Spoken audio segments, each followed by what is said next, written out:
Ozzie, full disclosure, I'm a diehard Cub fan, and just wanted I to. won't hold that against you. Okay, good. For the next couple minutes, I hope. I wanted to ask you, though, about some of the great games that you guys had with the Cubs in the 80s with Sandberg, and if you just talk about maybe some of the moments you remember most.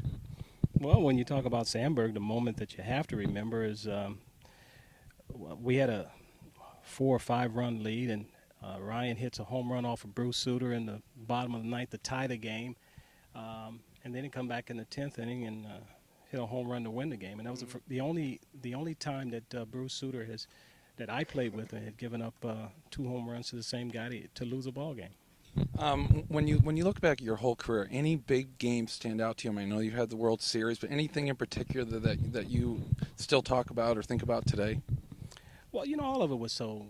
It was such a thrill to have the opportunity to play for 19 years, and of course, winning the World Series in 1982 was real special. In that that was my first year with the Cardinals, and I had gotten traded for a great player in Gary Templeton, and not knowing exactly how I was going to respond to the pressure of having to replace a player who I consider one of the best to ever put on a pair of spikes was a little daunting, But winning the World Series and then coming back again in 1985 and the playoffs of '85, being able to hit a home run that allowed us to go to Game 6 and winning it in Game 6 out in Los Angeles, and then of course having the opportunity to go back to the series again in 1987 against Minnesota. 85 and 87, I think we had chances to win the World Series in both those instances and came up a game short. When you were playing baseball, were you taking up the game of golf at that time? No, I never played golf when I was playing because I dedicated myself to my craft, the way I made my living, and I got serious about this game when in 1996, after I retired, I started playing with some friends of mine, and they started beating up on me pretty good and took some of my money, and at that point it got serious. So 1996 was the first year that I really started getting into the game, and for all of us who play a different sport for a long period of time, there's a competitive void in our lives after we leave it, and I think golf fills that void for all of us. Anything with the swing, from the baseball swing then transferring to the golf swing, was it an easy transition for you, or did you struggle and maybe take any have any bad habits or anything like that? Well, you're always going to have bad habits, and for us as baseball players, we're always trying to get here. You tell a baseball player to turn it over, and we're going to turn it over, because it's what we did.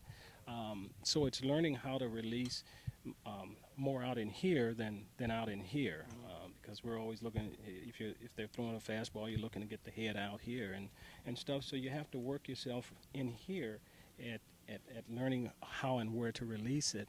And that just comes from digging it out of the dirt, man. That's the best way to do it. And I think for guys who have played a sport where there was a stick involved, if you give them enough time, they'll figure it out.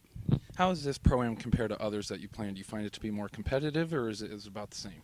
It's always competitive. Anytime you get great athletes together and in a field of golfers like this here, it's always competitive and stuff. And I think that we all want to get to a point of consistency to where we don't embarrass ourselves. Keeping it, try and keep the ball in the fairway. And I think if you do that, you learn to chip and putt.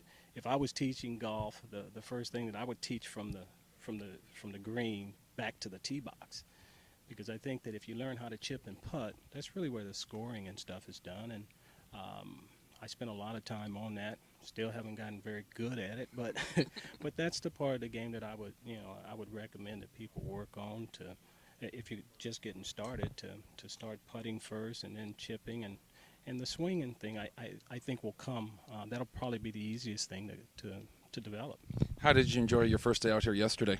It was great. I had a great time. I had a chance to play with John Merrick and Robert Garrigus, who they hit the ball a ton, and it's just fun watching those guys do what they do. They're very good at what they do. They're very consistent at what they do, and you try and learn as much as you can. And watching their approach to it, and talking about transferring from baseball to golf, one of the things that has always been tough for me is, finding that rhythm and timing. In baseball, nothing starts until the pitcher goes into his windup, so you have something to go. Here, you're at a stagnated position, and you got to find that rhythm and timing all yourself. So there are little things that I have to do to try and release the tension. It's like standing up at home plate and the pitcher holding the ball. You know, you call timeout because so much tension is built up. And same thing here, because you want to play well.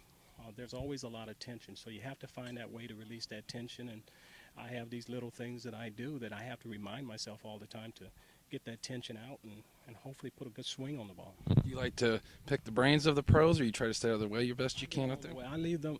I get out of the way. You know, when a pro is doing what he does, you know, people should respect their time and stuff, because there's so much going on. And this is how these guys make a living. So I try and do whatever I'm going to do and get out of the way and let them do their thing.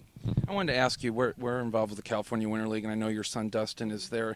Just talk about watching your son now start his professional career and how involved you've been with that.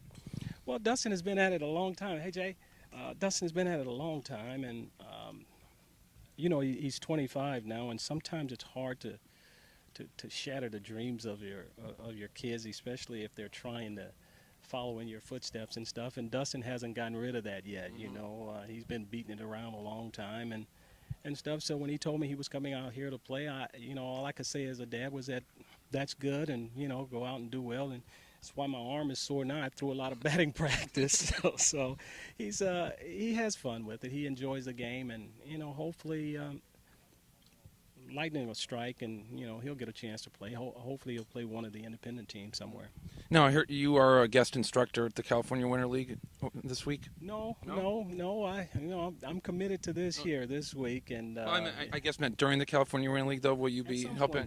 At some point in time, and I don't know exactly when that is, because I've got to go to spring training and I've got to go to fantasy camp, and there are a lot of things going on this time of year. So, I'm sorry. Did you just say fantasy camp?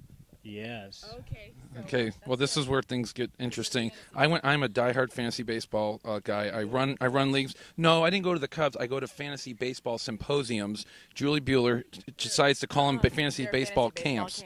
And they cut the crusts off his peanut butter and jelly sandwiches when he goes to these camps. So I am qualify that as camp. I'm going to another one next month, and I'm a National League only league, and most of my league, the people live back in Peoria, Illinois.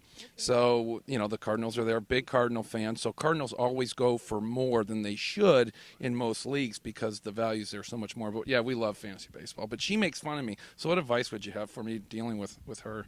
Well, you know, as a Cub fan, you know, it's kind of you know. You guys it's been feudal for a while.